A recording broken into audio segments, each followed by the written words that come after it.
A Watcher's Duty by Nim P. Pseudo. Chapter 6. I'm tired. Hush. We are nearly there. A block at the most. You said that a block ago. Can we stop? No. Had you not squandered energy sprinting about the city, then you would not be so exhausted.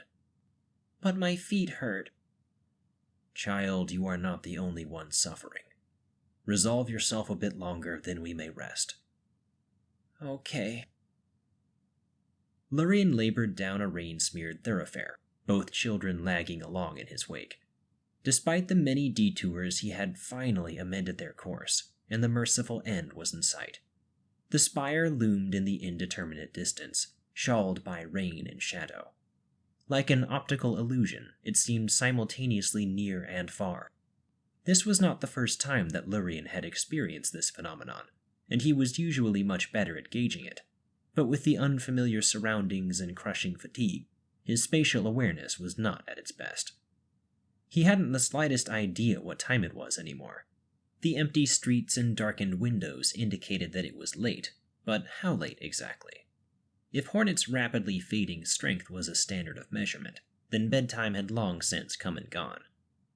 Lurian chided himself for dismissing Marissa's usher prematurely. The return trip through the pleasure house's labyrinth of corridors had taken hours. At least he estimated as much. A hot, needling fog had seeped into Lurian's head, and it took all his effort just to plant one foot before the other. A block passed in the drizzling semi-silence. Then 2, then 3. Just as Hornet took up a prolonged siren whine, the spire lurched forward, and they were suddenly standing at the base of its stairs. Hornet must have truly been at her limit, for she made no comment about the colossal portico or multi-framed windows. She only plodded up to the landing and slumped against the banister. The vessel was more energetic, or more aptly inexorable, ascending with a few easy steps and planting itself beside the girl, as though the day had only just begun. Lurian braced his sore joints and climbed. The spire's lofty shell-wood doors were shut, another confirmation of the hour. Upon them, a relief carving of the king gazed down in what Lurian swore was disappointment. Keeping his eye low, Lurian pressed on the doors, but they did not budge. He tried a second time, bringing his shoulder to bear, though to no effect. Do you have a key? Lurian ran a claw over his robes. His spare robes, he realized. The set he had donned that morning in preparation for a messy day of painting. Empty pockets rustled beneath his touch. It is here somewhere, surely, he said. But as the search yielded nothing, a stone settled in his stomach. I seem to have misplaced it. Hornet resumed her whine, redoubled this time. Fiercely, Lurian rapped upon the door, hard enough to numb his whole arm. Hello? Hello? After a moment, the treble of a voice rose from the other side. The spire is closed to visitors for the evening. If you wish to return a scroll, then do so on the morrow. The guards do not take kindly to those in breach of curfew. Travel safely. I am no visitor, Lurian bellowed, startling even the vessel. I am the Watcher, and I demand entrance to my own residence. Oh yes, surely, the voice chortled. And I am the king himself. But enough jokes, you would be wise to return home. It is unsafe to prowl about. Wait. Even through the dense shellwood, Lurian knew that voice. Belvedere? There was a pause, long enough that Lurian worried the bug had sauntered off. He raised a claw to pound upon the doors a second time, but there came a clank of tumblers shifting in a lock. On well-oiled hinges, the doors swung inward, parting the visage of the king down the middle. Beyond stood Lurian's personal assistant, draped in a fine red uniform and matching brooch. Watcher? Belvedere asked, peering despite the abundant lumifly light. What are you doing outside at this hour? Your calendar has today set aside for painting in your quarters. Belvedere slipped a scroll out of the satchel hanging at his waist and unrolled it with one claw. Yes, so it's marked right here. When did... Oh, dear, you are positively drenched. And you have guests. Are those children? Lurien warded the question with a raised claw, before herding his charges inside. Belvedere scurried out of the way and stood at attention. My profoundest apologies for not granting you entrance sooner. I was not informed of this change in schedule. Nor was I, Lurien muttered. But when the king calls, his watcher attends. Oh, Belvedere said, crossing his arms. I see. Well, you must be wearied by the road. Shall I procure anything for you? Lurien wrung his damp robes. Something to fend off the cold would be welcome. Tea, perhaps? I can certainly oblige, Belvedere bobbed. Please rest yourselves in the library until I return with refreshments. He glanced at the expanding puddle beneath Hornet's feet. And towels. Thank you, Belvedere, Lurien said. And with that, Belvedere departed, expeditious as usual. Lurien shook what water he could from his umbrella before depositing it in a basket beside the doors. He took the children by the shoulders and guided them through the foyer. Welcome to my home. Do your utmost to behave. Many precious and fragile things are contained in this place. The foyer gave way to the spire's library, a single grand chamber of vaulted ceilings, hanging banners, and rows upon rows of scroll racks. Lurien paused at the periphery and drank in the sight as he always did. A peculiar calm came to him, but he was granted no opportunity to savor it. Hornet pressed past him, toward the nearest bench. She collapsed onto it in extravagant fashion, sprawling full length and draping an arm over her eyes. That was so long, Hornet said. Why is everything in the city so far away? Lurien strolled over and sat on the remaining quarter of the bench. It is curious how one impulsive deviation can elongate an otherwise simple journey. I know, Hornet said with a weak chuckle. Spirit really slowed us down. But it's not their fault. They can't help how much they like music. Lurien bristled. I was not speaking of the vessel.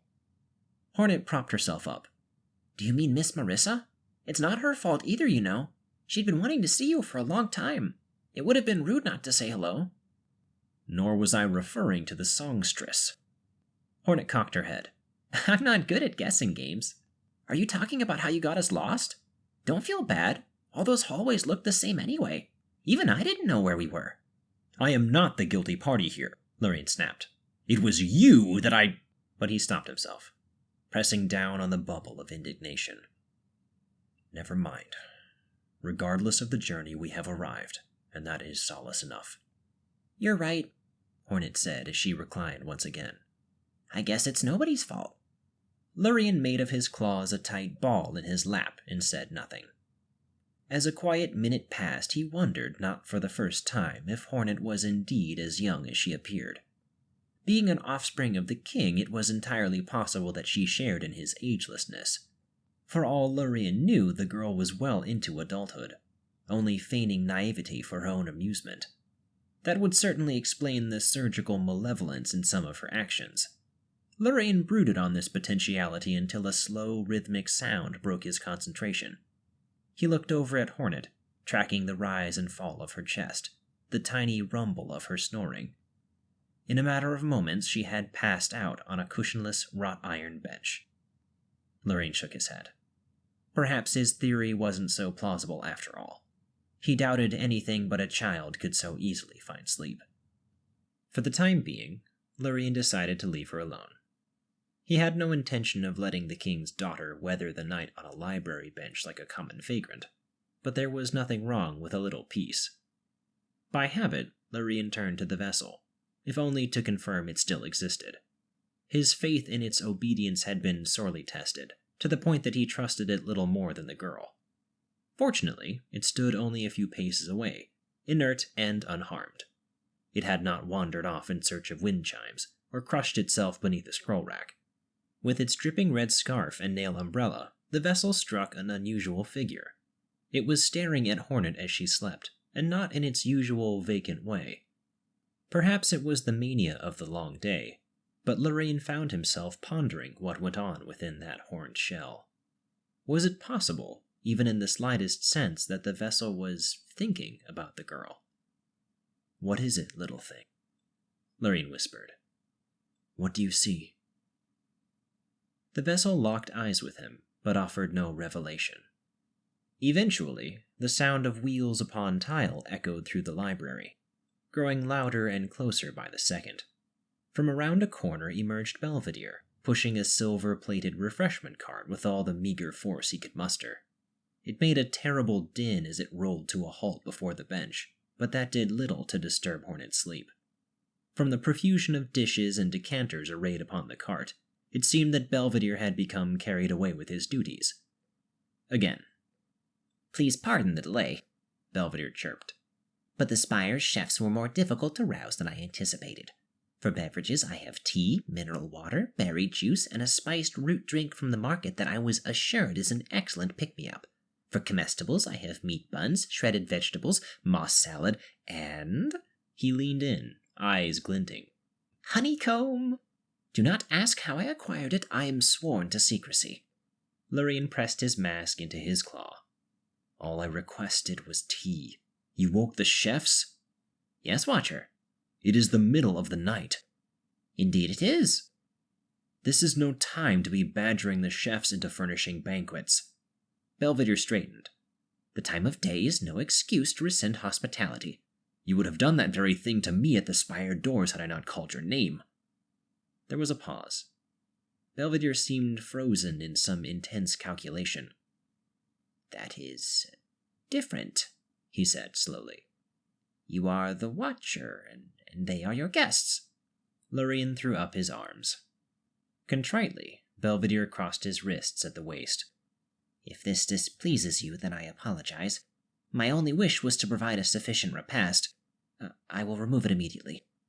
No, Your consideration is appreciated, truly. It is only that this is a great deal of food for a night snack." "One never knows when it comes to the appetite of guests," Belvedere murmured. As though on cue, Hornet groaned and sat up. She looked dazedly from Lurien to Belvedere before settling on the cart. Just as it had been with the Geo in the umbrella shop, all else in the world seemed to fade from her awareness. "Is that food?" she asked. "It certainly is," Belvedere said cheerily. "Are you hungry?" Hornet affixed herself to the edge of the cart. "A little." Belvedere swept to the side with a flourish. "Then partake as much as you please. The Spire's amenities are at your disposal." Hornet lunged for the nearest meat bun, but she stopped herself. To Lurien's surprise, she glanced at him, a silent appeal in her eyes. "Go on," Lurien sighed. Hornet made a joyous noise and snatched up the first morsel. It seemed acceptable enough to Lurien. With a bit of food weighing the girl down, bedtime would likely be less of an ordeal.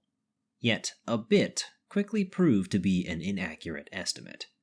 To the clash of dishware and the hollow metal chime of tipped decanters, Hornet partook all that she pleased. Lurien looked on with horror as she systematically decimated everything upon the cart. Belvedere was barely granted enough time to rescue 2 helpings of moss salad before all the rest vanished. "She eats like a newborn Malek," Belvedere whispered. He ushered Lurien over to a nearby reading table before setting down one of the plates. "Have you been feeding her at all?" "Well, no, but—" "Watcher!" "It was unnecessary," Lurien hissed. "The trek to the Spire is not so long. At least it should not have been. Had all gone according to good sense, then we would have arrived here in time for the usual meal." "A wise guardian always brings along a satchel of snacks," Belvedere tutted as he set out some silverware. "The young grow peckish easily." "I haven't the patience for admonishment, Belvedere. The king informed me of my duty a mere moment before dropping these children on my head." Belvedere shrank in obeisance, though that didn't stop him from chuckling. "Well, you needn't worry any longer. Your dutiful assistant is here to ease this burden." Lurien prodded his moss salad with a fork. "You have my thanks. I am not so proud as to deny that offer." As though braving the jaws of a fool-eater, Belvedere retrieved a pot of tea from the cart and poured Lurien a cup. After the Watcher had taken a sip, Belvedere poured one for himself. "So, how long will we be enjoying their company?" "A week." "That seems no great challenge." "Be wary," Lurien warned. "These are no ordinary children." Teacup between his claws, Belvedere watched Hornet down the pitcher of spiced root drink in one heroic quaff. So I am beginning to fathom. He sipped and shifted his attention to the vessel. It had not taken a single step toward the refreshment cart. Would the young sir care for a meal as well? Belvedere asked. He must be just as famished. Lurian nearly choked. No, he is quite all right. Belvedere lifted the remaining plate of moss salad. Surely a modest bite won't hurt. Before Lurian could object further, Belvedere marched up to the vessel and presented the plate. The vessel regarded the offering in its typical way, an inscrutable silence that could all too easily be misconstrued for deliberation. It did not nod, it did not reach, it only stared. Belvedere, being no novice to the life of an attendant, one spent indulging the mercurial desires of noble-bugs, did not budge an inch. He seemed perfectly content to remain a living art fixture for as long as the vessel needed. Knowing what he did, and what Belvedere did not, Lurian foresaw that being a very long time indeed. He considered ordering the vessel to shake its head and end the awkward scene, but before he could, it extended a claw and took the plate. With a little bow of approval, Belvedere retreated to Lurian's table. A bashful one, Belvedere observed. He and the girl are quite the dichotomy. Wouldn't you agree, Watcher? Lurian made a non-committal grunt. There it was again, that spark of will. Belvedere had given the vessel no command, and yet it accepted the plate. Certainly it had not done so out of need, for vessels required no sustenance to survive. But why then? With the umbrella in one claw and the plate in the other, the vessel had no means of lifting its fork. Instead, it returned to staring at Hornet as she picked at the last dregs of her feast. Finally satiated, Hornet fell back onto the bench and let out a great sigh. That was good. Thank you, Mr. Belvedere. Belvedere waved, not bothering to correct her. He leaned over to Lurian. Shall I prepare lodgings for the children? Yes, the guest quarters adjacent to mine will be suitable. Very good, Belvedere said. It shall be done forthwith.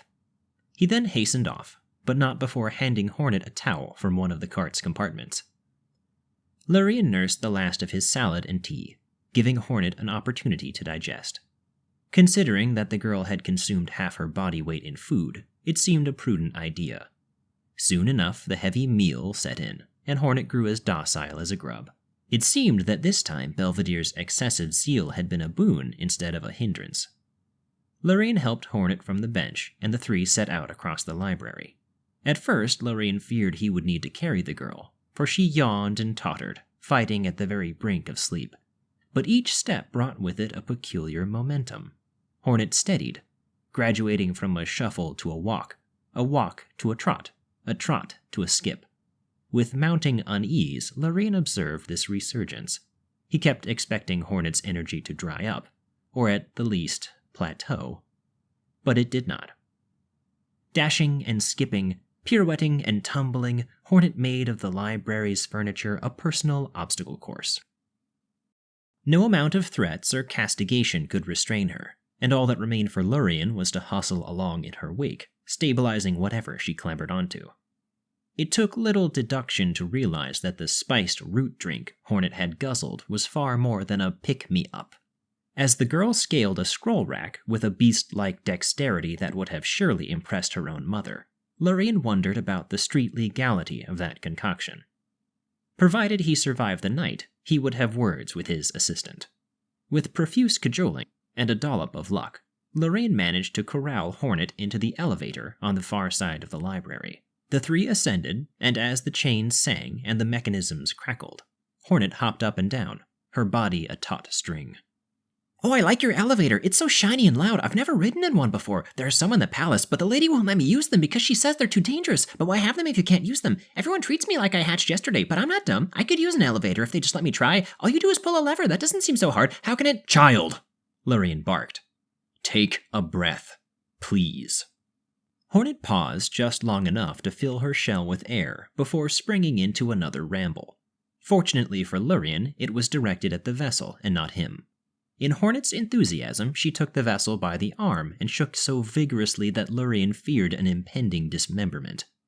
After a time in dim claustrophobia, the elevator jounced to a stop, and Hornet shot out like a lumafly released from a glass bulb. The trio traversed the spire proper, passing empty dining halls, studies, and sitting rooms. Even the scriptorium, a place that rarely went without the flicker of a midnight candle, was vacant. Hornet ranged far and ahead, even though she hadn't the slightest idea where she was going. Lurien pursued as best he could, but without a pick-me-up of his own, he was soon outpaced.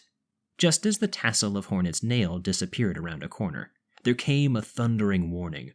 Halt, intruder! Name yourself.